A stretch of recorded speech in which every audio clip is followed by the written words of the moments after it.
Hi, Eric here again, and I'm going to take less than 10 minutes in a screencast to kind of walk you through the course syllabus that Sean and I have created. Really important for you to look at the course syllabus. You've got an assignment due this week where you have to send an email, talking about your understanding of the syllabus. So let's go ahead and take a look at it. I'm going to go to the course content area. If I click on it again here. And in the content area, you're going to find the syllabus and the second module here under syllabus and course outline. If I click on that, it's going to open. And let me reorganize this so you can see it. For those of you who aren't that familiar with college course syllabi, more or less a syllabus is an outline of expectations between you and the instructors. So this is going to tell you all about how the course is going to work, what kinds of assignments, etc. What Sean and I's expectation of you are, and it'll also kind of give you some sense of what you can expect from us. So quickly, top has some contact information. Sean and I are both over at the Larimer campus in Fort Collins. I'm in the Challenger Point building. Sean is over in the our new Sun Lake Peak building. So if you're on the Larimer campus or you happen to stop by here, definitely you can come and see us in our offices. We also will both be checking our voicemails, regularly. So if you need to call us, please do so. Leave a message. We'll get back to you. If you need to see us in our office hours physically, we both are on campus, during the week and can meet with you. Just email us and we can set up a time. Sean and I do have Front Range Community College email addresses, which are active, but for course purposes, we'd really like you to use the internal course email, which you can find through the class list. Reason being, we get a lot of email. We just want to make sure we don't miss your emails. So if you can't get a hold of us, definitely send us something outside, but use internal course email unless you absolutely need some other way to get a hold of us. Textbooks. You don't have to buy any books for this class. Everything's going to be provided for you for free, things Sean and I have developed in addition to web-based resources. The ethics book, which I've written, is called Engaging Ethics, and you'll find it in the course content area broken down into chapters. Shauna has also prepared lots of content that she's written, and you'll also find that in the course content area. You should definitely read this about what a learning community is. Shauna prepared this. Sean and I have both taught in learning communities for several years. We love this model of matching up two courses, a group of students that's a cohort that works together, and we're really sold on this and really excited to bring you an online learning community. Individual course descriptions, you're taking English 190 Basic Composition and Philosophy 112 Ethics, and these are the official course descriptions, which you should look at. How the course will work, I'll let you read this, but a couple things I want to highlight. This may seem like a lot. Sean and I are really asking you to think about the need to spend 15 or more hours per week on this class. But think about it, this is really 2 classes, 6 credits, which normally you would be spending 6 hours a week just in class, plus normally you think about spending 2 to 3 hours outside of class for every hour in class. That means reading, studying, writing papers, etc. So I think this is a reasonable expectation, and I think it talks about the rigor of the course, but also about how much time you should think it's going to take. Probably 3 to 5 hours of that per week will be spent in discussions. A lot of our work is going to be in discussions, and this really means logging in and actively participating on 3 or more different days per week. You will not succeed if you try to log in Friday and Saturday of each week, or Monday and Saturday. Really to succeed, you need to, don't fall behind, realize this is not a self-paced independent study course.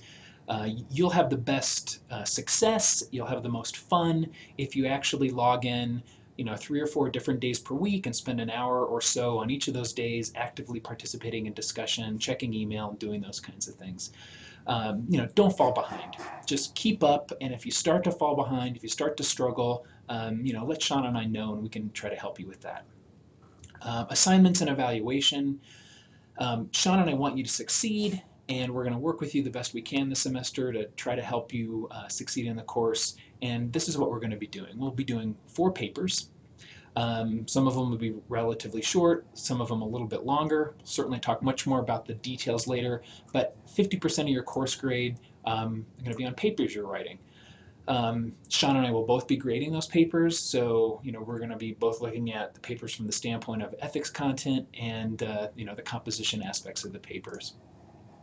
Quizzes, about 12 or more during the semester. You'll have a quiz more or less every week. Some weeks you'll have 2 quizzes, an ethics quiz and a composition quiz.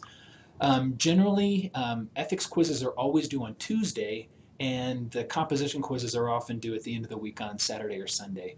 And let me just take a moment to talk about why do I have quizzes due on Tuesday.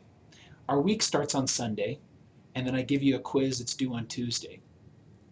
Some of my students, even at the end of the semester, say, I would have done a lot better on the quiz if you would have given the quiz at the end of the week, which I am sure is true.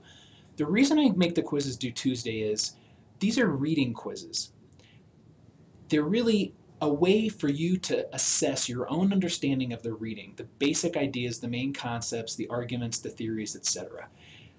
It's important to do the reading over the weekend so you can participate in discussion and start working on the blogs and other activities during the week. If you haven't done the reading, if you're not comfortable with the context of what we're talking about, then you simply won't be able to succeed in discussion. So that's why I put quizzes due Tuesday. It really is a carrot and a stick. It's a way to encourage you to do the reading and work ahead, and it's also a way to penalize you if you don't. Now that being said, quizzes are worth a total of only 10% of your course grade.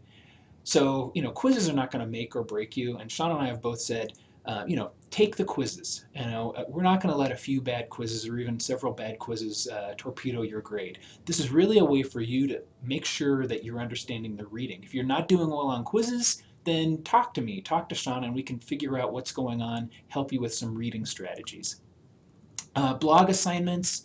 We'll have multiple blogs due each week, 2 or 3, sometimes only 1, about 30 during the semester. These are really short writing activities, informal, few hundred words where you're writing about something you've read about. These are not formal academic essays. We will have some particular things we want you to attend to, but these are really ways for you to engage thoughtfully with the material that will help you work in discussions. So we're really looking forward to these blogs. They're both public and private. You'll each have your own blog, and they'll just build over the semester. You can always look back at what you've written, but they are open for everybody to look at. So once in a while, we'll be asking you to look at other people's blog entries and do some things with them. So I'm really excited about seeing what you do in these blog activities.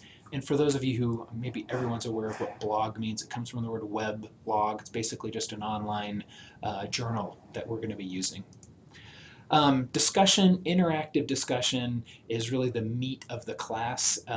It's worth 25% of your grade. We're going to be doing ongoing interactive discussion every week. We'll often have multiple topics going, and it's really where you should think about spending a lot of your online time. I do most of my teaching in discussions, and I think Sean is going to say something similar. I mean, certainly you're going to get feedback on papers, we can talk by email, but discussions are really where we get to talk to each other. You get to talk about what you think, what you've learned, you get to interact with your classmates. I get to jump in and you don't get to hear me lecture. You can read what I've written. I'll do some screencasts, but really discussion is where we really get to work together. I've taught online for 15 years. Discussion is the heart of this course, and it's what makes the course fun. So, plan on, logging in and participating in discussion. Again, don't expect to know how to do discussion well at the beginning. Sean and I understand that, and we're going to give you plenty of practice to build up to doing good discussion. More or less, on blogs and discussion, if you are willing to put in some time and do thoughtful work, there's no reason why you can't get an A on the blogs and the discussions. And that's 40% of the course grade right there. So we'll talk much more about this as the course goes. And, we're going to grade on a straight grading scale, 80, 90, 70, etc. We're certainly hoping that many of you are going to be shooting for, A's or B's in the class.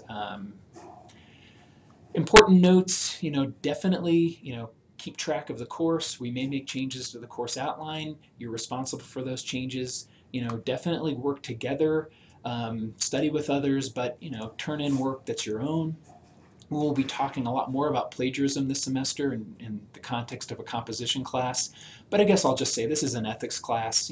Don't be dishonest, don't cheat, don't steal other people's material, and we're going to talk much more about that. Um, Save everything until you're satisfied with your course grade. Everything pretty much is going to be in the Desire to Learn course, so it'll all be there. If you have special needs, if you have a learning disability or those sorts of things, please contact the appropriate campus, because if you need extended testing time or other accommodations, we need to have a formal letter from the Office of Student Services on whichever campus is closest to you. I'm going to wrap this up here really quick. Important date, September 8th, last day to drop if you want a refund. I'm certainly hoping everybody decides this is a great course for you and you don't drop, but you do realize you have to drop by September 8th if you want to get a refund. Otherwise, November 19th is the next date. If you decide you want to withdraw from the course, that's the date you can do that. You'll end up with a W instead of a grade. At the very bottom here, you're going to see a basic outline of what we're going to be tackling this semester, broken down week by week. That's it. I'm just over 11 minutes here, so I'm going to close out this syllabus screencast, but please take some time this first week to really look at the syllabus, make sure you understand it. This is the right course for you. If you're confused, if you have questions or concerns, email Shauna and or myself, and we'll go from there. Thanks a lot.